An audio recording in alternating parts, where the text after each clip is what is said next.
ವಿಶ್ವಕಪ್ಪನ್ನ ವನಿತೆಯರು ಗೆಲ್ಲಲಿ ಪುರುಷರು ಗೆಲ್ಲಲಿ ಅದು ನಮ್ಮ ದೇಶದ ಆಸ್ತಿ. ಹೆಮ್ಮೆ. ನಿನ್ನೆ ರೋಹಿತ್ ಶರ್ಮಾ ಕೂಡ ಗ್ರೌಂಡಲ್ಲೇ ಇದ್ರು. ಇಡೀ ಮ್ಯಾಚನ್ನು ನೋಡಿದ್ರು. ಭಾರತ ವರ್ಲ್ಡ್ ಕಪ್ಪನ್ನು ಗೆಲ್ತಾ ಇದ್ದ ಹಾಗೇನೆ ಭಾವುಕರಾಗ್ಬಿಟ್ರು ರೋಹಿತ್ ಶರ್ಮಾ. ಸ್ಟೇಡಿಯಂನಲ್ಲೇ ಗೆಲುವಿನ ಕ್ಷಣವನ್ನು ಕಣ್ತುಂಬಿಕೊಂಡಿದ್ದಾರೆ ರೋಹಿತ್ ಶರ್ಮಾ. ಮಹಿಳಾ ತಂಡ ಗೆಲುವು ಸಾಧಿಸ್ತಾ ಇದ್ದಂತೆ ಅತ್ಯಂತ ಭಾವುಕರಾಗಿದ್ದಾರೆ. ಭಾರತದ ವನಿತೆಯರ ತಂಡದ ಗೆಲುವಿಗೆ ರೋಹಿತ್ ಆನಂದ ಬಾಷ್ಪವನ್ನು ಸುರಿಸಿದ್ದಾರೆ. ಅದು ಹಾಗೇನೇ ರೀ, ಇದು ಪುರುಷರ ಟೀಮು ಮಹಿಳೆಯರ ಟೀಮ್ ಅಂತ ಯಾರು ಭೇದ ಭಾವ ಮಾಡಲ್ಲ. ಗೆದ್ದಿದ್ದು ಇಂಡಿಯಾ, ವರ್ಲ್ಡ್ ಕಪ್ ಸಿಕ್ಕಿದ್ದು ನಮ್ಮ ಟೀಮ್ ಇಂಡಿಯಾಗೆ. ಇಷ್ಟು ಮಾತ್ರ. ಒಬ್ಬ ಆಟಗಾರನಾಗಿ ವರ್ಲ್ಡ್ ಕಪ್ ಗೆಲ್ಲೋದಕ್ಕೂ ಅದೇ ಗ್ರೌಂಡಲ್ಲಿ ಕೂತ್ಕೊಂಡು ಮ್ಯಾಚನ್ನು ನೋಡಿ ಅವ್ರು ಗೆದ್ದಾಗ ಸಂಭ್ರಮಿಸೋದಕ್ಕೂ ಬಹಳ ವ್ಯತ್ಯಾಸ ಇದೆ. ಆ ಆನಂದದ ಕ್ಷಣಕ್ಕೆ ಸಾಕ್ಷಿಯಾಗಿದ್ದು ಟೀಮ್ ಇಂಡಿಯಾ ಕ್ಯಾಪ್ಟನ್ ಆಗಿದ್ದಂತಹ ರೋಹಿತ್ ಶರ್ಮಾ. ರೈಟ್, ಹುಬ್ಳಿಗೆ ಹೋಗೋಣ ನೇರವಾಗಿ. ನನ್ನ ಕೊಲೀಗ್ ಸುನಿಲ್ ನನ್ನ ಜೊತೆ ಇವಾಗ ಲೈವ್ ಜಾಯ್ನ್ ಆಗ್ತಾ ಇದ್ದಾರೆ. ಸುನಿಲ್, ನಿನ್ನೆ ಬೆಂಗಳೂರಿನಲ್ಲಂತೂ ದೀಪಾವಳಿ ಹಬ್ಬ ಮರುಕಳಿಸಿತ್ತು, ತುಳಸಿ ಹಬ್ಬದ ದಿನ. ಸೊ ಹುಬ್ಳಿನಲ್ಲಿ ಹೆಂಗಿತ್ತು? ಈಗ ವನಿತೆಯರು ವರ್ಲ್ಡ್ ಕಪ್ ಗೆದ್ದಿದ್ದಕ್ಕೆ ಹುಬ್ಳಿ ಜನ ಹೇಗೆ ಸೆಲೆಬ್ರೇಟ್ ಮಾಡ್ತಾ ಇದ್ದಾರೆ?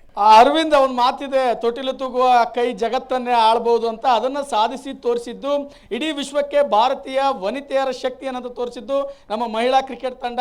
ಅದರ ಸೆಲೆಬ್ರೇಷನ್ ನಿನ್ನೆ ಒಂದು ರಾತ್ರಿ ಚೆನ್ನಮ್ಮ ಸರ್ಕಲಲ್ಲಿ ಒಂದು ಹಬ್ಬದ ವಾತಾವರಣ ಒಂದು ರೀತಿಯಲ್ಲಿ ಮನೆ ಮಾಡಿತ್ತು.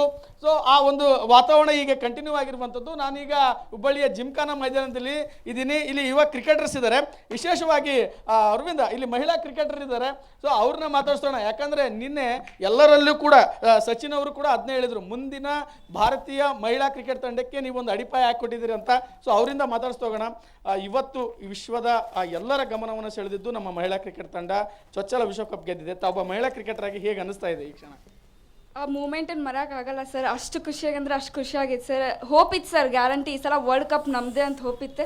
ಸೊ ನಮ್ಗೆ ಯಾರಿಗೂ ಫ್ಯಾನ್ಸಿಗೆ ನಿರಾಸೆ ಮಾಡಿಲ್ಲ. ನಮ್ಮ ಇಂಡಿಯನ್ ಟೀಮ್ ಎಲ್ಲ ಚೆನ್ನಾಗಿ ಆಡಿ, ಬಾಲಿಂಗ್, ಫೀಲ್ಡಿಂಗ್ ಮತ್ತು ಬ್ಯಾಟಿಂಗ್ ಎಲ್ಲ ಸಖತ್ತಾಗೈತಿ. ಈಗ ನಮ್ಗೆ ಸ್ಪಿರಿಟ್ ತುಂಬ್ಯಾರ. ನಾವು ಅದ್ರಂಗ ಅವರಂಗ ನಾವು ಆಡಿ ನಾವು ಇಂಡಿಯಾ ಟೀಮ್ಗೆ ಆಡ್ತೀವಿ ಅಂತ. ದೇಶದ ತುಂಬಲ್ಲ ಈಗ ಮಹಿಳಾ ಕ್ರಿಕೆಟ್ ತಂಡದ ಸಾಧನೆ ಆಡಿ ಹೊಗಳ್ತಾ ಇದ್ದಾರೆ. ಮುಂದಿನ ಮಹಿಳಾ ಕ್ರಿಕೆಟ್ ತಂಡ ಈ ಒಂದು ಅಡಿಪಾಯ ಹಾಕಿ ಕೊಟ್ಟಿದ್ದಾರೆ ಅಂತ. ತಾವೊಬ್ಬ ಮಹಿಳಾ ಕ್ರಿಕೆಟರ್ ಆಗಿ ಮುಂದೆ ಯಾವ ರೀತಿಯಾಗಿ ದೇಶಕ್ಕೆ ಆಡಬೇಕಂತ ಪ್ರಿಪೇರ್ ಆಗ್ತಾ ಇದ್ದೀರಿ? ಸೊ ಇವಾಗ ಹೆಂಗೆ ಅವ್ರು ನಿನ್ನೆಯಾಗಿ ಆಡಿದ್ರಲ್ಲ ಸರ್, ಮೈಂಡ್ ರಿಲ್ಯಾಕ್ಸ್ ಆಗಿ ಇಟ್ಕೊಂಡು ಯಾವುದೇ ರೀತಿ ಕಷ್ಟ ಬಂದರೂ ನಾವು ಆಡ್ತೀವಿ ಅನ್ನೋದನ್ನು ತಲೆಯಾಗಿ ಇಟ್ಕೊಂಡು ಆಡ್ತೀವಿ ಸರ್. ಪ್ರಾಕ್ಟೀಸ್ ಹೇಗೆ ನಡೀತಾ ಇದೆ? ಪ್ರಾಕ್ಟೀಸ್ ಮಹಿಳೆಯರು ಬರೋದಿಲ್ಲ ಅನ್ನೋದೊಂದು ಮಾತಿದೆ. ಸೊ ತಾವು ಹೇಗೆ ಹೇಳ್ತಾ ಇದ್ದೀರಿ? ಸೊ ಹಾಗೇನಿಲ್ಲ ಸರ್, ಮನೆಯೊಳಗೆ ಬಿಟ್ಟರೆ ಎನಿ ಕಂಡೀಷನ್ ಯಾರಾದರೂ ಆಡ್ತೀವಿ ಸರ್. ಮನೆಯೊಳಗೆ ಸಪೋರ್ಟ್ ಇದ್ದಂಗೆ ಕೋಚಿಂಗು ಸಪೋರ್ಟ್ ಇದ್ದ ಸಾಕು ಸರ್. ಓಕೆ, ಇಲ್ಲಿ ಕೋಚ್ ಇದ್ದಾರೆ. ಅವರ ಇಲ್ಲಿ ಇನ್ನೊಬ್ಬರು ಮಹಿಳಾ ಯುವ ಕ್ರಿಕೆಟರ್ ಈ ಮುಂದಿನ ಪೀಳಿಗೆ ಇಲ್ಲಿದೆ. ಸೊ ನಿನ್ನೆ ಮಹಿಳೆಯರ ತಂಡ ಅದ್ಭುತವಾಗಿ ಪ್ರದರ್ಶನ ನೀಡಿತ್ತು. ತಾವೊಬ್ಬ ಮುಂದಿನ ಕ್ರಿಕೆಟರ್ ಆಗಿ ಮತ್ತು ಮಹಿಳೆಯರಿಗೆ ಸಪೋರ್ಟ್ ಮಾಡೋ ರೀತಿಯಲ್ಲಿ ಯಾವ ರೀತಿಯಾಗಿ ಇದನ್ನು? ನಿನ್ನೆ ಸರ್ ತುಂಬ ಚೆನ್ನಾಗಿ ಆಡಿದ್ರು ಸರ್.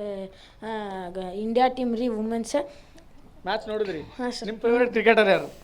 ದೀಪ್ತಿ ಶರ್ಮಾ. ದೀಪ್ತಿ ಶರ್ಮಾ. ಸೊ ನೀವೇನು ಹೇಳ್ತೀರಾ ಸರ್? ಅವ್ರ ಎಫರ್ಟ್ಸ್ ನಾವು ನೋಡ್ಬೇಕು ಸರ್. ಅವ್ರ ಎಫರ್ಟ್ಸ್ ನೋಡಿ ನಾವು ಕಳಿಬೇಕು ಸರ್. ನಿನ್ನೆ ಶಿಫಾಲಿ ವರ್ಮಾ ಚಲೋ ಆಡಿದೆ ಸರ್. ಆಮೇಲೆ as a batsman okay ball ಮಾಡಿ ಸ್ವಲ್ಪ ಇಂಡಿಯಾಗೆ ವಿಕೆಟ್ಸ್ ತೊಗೊಂಡು. ಅರವಿಂದ, ಒಂದು ರೀತಿಯಲ್ಲಿ ಹಬ್ಬದ ವಾತಾವರಣ. ಕ್ರಿಕೆಟರ್ಸ್ ಎಲ್ಲರೂ ಕೂಡ ಬೆಳಗ್ಗಿಂದಲೂ ಕೂಡ ಅದೇ ಒಂದು ಗುಂಗಿನಲ್ಲಿ ಇರುವಂಥದ್ದು. ಹುಬ್ಬಳ್ಳಿಯಲ್ಲಿ ಇದು ಇಡೀ ದಿನ ಈಗ ಮುಂದುವರಿತಾ ಇದೆ. Aravind and Mamata, thank you ತಮ್ಮ ಎಲ್ಲ ಮಾಹಿತಿಗೆ ಸುನಿಲ್, ಧನ್ಯವಾದ.